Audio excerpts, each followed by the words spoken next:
enjoying himself, shunting back and forth doing the breakdown rides. Lots of visitors came to see him, as he was such an old engine and still in very good condition and easily matched the other engines for popularity.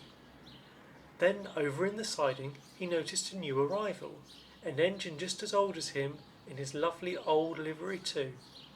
"Now, hello, I've not seen you before."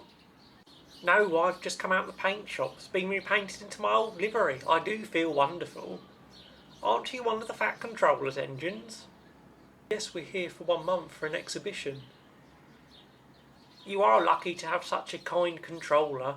I was nearly scrapped. Then I was bought for a new preserved railway." "What's a preserved railway?"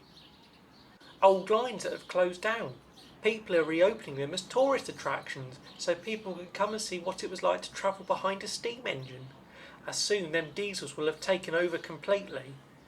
Edward had seen scrapyards full of steam engines, and it always made him shiver at the thought of it. "Well, old boy, we need to give you a test run to make sure everything's working properly." "Excuse me, why don't you do my breakdown rides while my crew stops for lunch?" "Ah, what a good idea, Edward. Would you like to do that, Jim?" "Oh, yes, please." Jim really did enjoy working again after such a long time, and the visitors loved him. Not only did they get to see the famous engines of Sodor, but Jim too. Quickly, the Preservation Society representative got to work handing out leaflets of the new railway opening that summer.